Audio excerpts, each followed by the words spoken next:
is that there's this place. Look down at verse 1. There's a place called the bottomless pit, and there's this star who is a supernatural person who is given the key to that pit, and the bottomless pit is filled with smoke like a furnace, and he opens the pit in verse 2. And by the way, when we get to verse 3, these horrific, hideous, locust-like demons come out. So what would be the benefit of knowing all that? Well, the Lord has what I call lessons from the demon's location. And basically it's showing that God is in control of all this.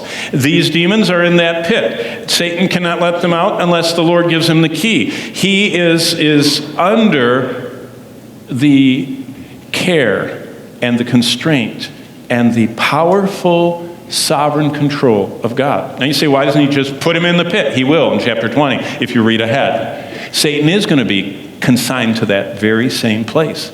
And the key is going to be turned and he won't be allowed out. That's what the 1,000-year millennium is all about. When the earth has no demon or satanic influence. And the sad thing is, if you read ahead, that they still go bad. Even in a perfect environment, humans are imperfect. And we don't need the devil or his demons to be bad. But when they're loose, we get worse.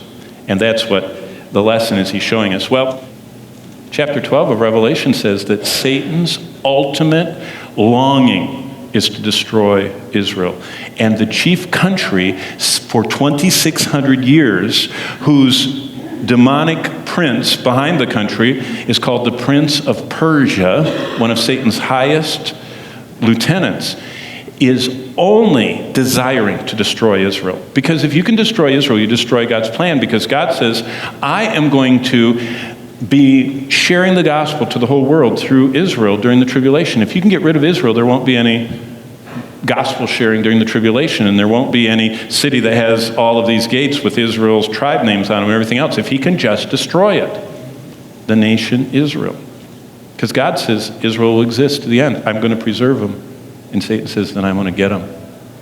You see, what we're supposed to see is how much the events in this world are tied to spiritual realm activities. Now look at the two elements that jump out of these two verses. In verse 1, there's this supernatural person that falls like a star from heaven. Well, immediately you think, stars falling? What are we talking about? Meteorites? What? But then look what the next part of verse 1 says. To him. So he is a supernatural person.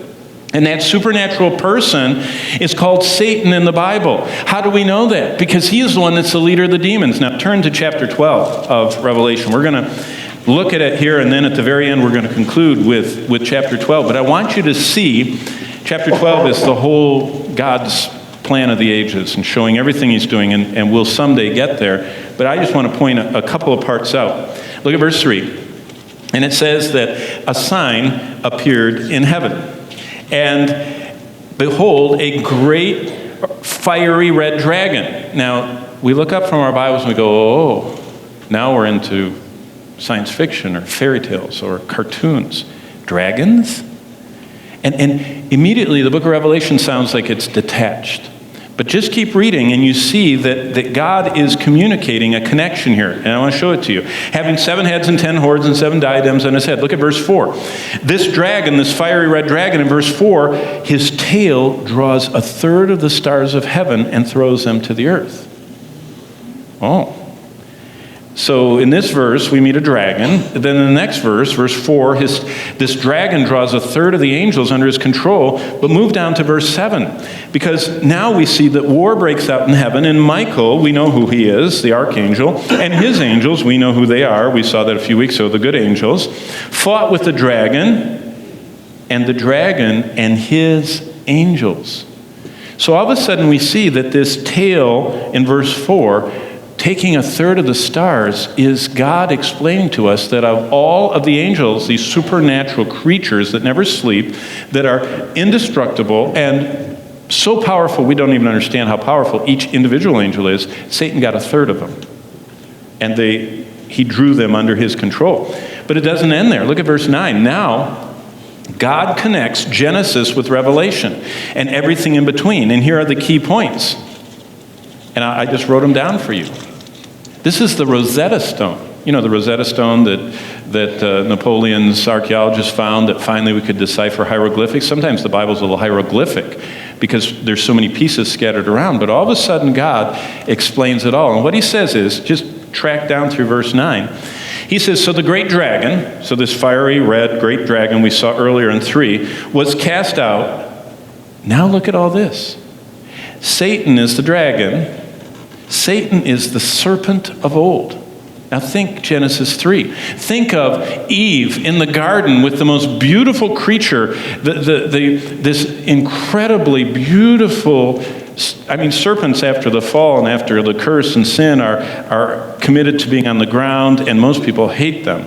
But they previously were beautiful, intelligent, talking, glistening creatures. And Eve was captivated by this creature who was being used as a channel through which Satan spoke. And he's called the serpent from old. So that's the Genesis 3, Eve deceived in the Garden of Eden. But it doesn't stop there. He's also called the devil. That's chapter 4 of Matthew. That's the one who came face to face with Jesus and tempted him to disobey God. Same one. So the dragon is the serpent. He's the devil. He's also the wicked one.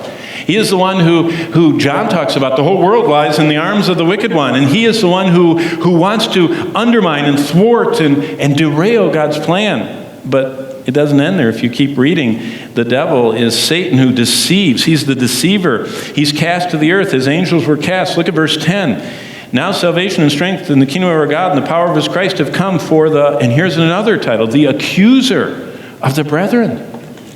This is the one that went to Job and buffeted him and gave him boils and killed all of his kids and destroyed all of his possessions because he was accusing God of his saints. He's the accuser to God of the brethren, of the saints. It's the same one. He is the dragon, the serpent, the devil, the wicked one, the accuser, and he is the fallen and twisted version of the greatest of all the angels, and his name was Lucifer, the light. If you know Latin, lux lucis, Lucifer is the light-bearing one. He was the burning, bright, highest created being, and now he's warped and twisted as Satan. Here in one verse, God ties together the cunning serpent of the garden that drew mankind into sin with the accuser of Job, with the devil of Christ's temptation, with Satan the adversary of all that God is doing. And all these various depictions are of Lucifer, who fell to become Satan the devil. And they're united in one verse. It's like the Rosetta Stone. But all that to say this, Satan is dangerous. I said all those things just to show you that all the malignity that covers all the chapters of the Bible come to a simple head. Satan is dangerous. No, we know that, but we just don't sometimes think what that means.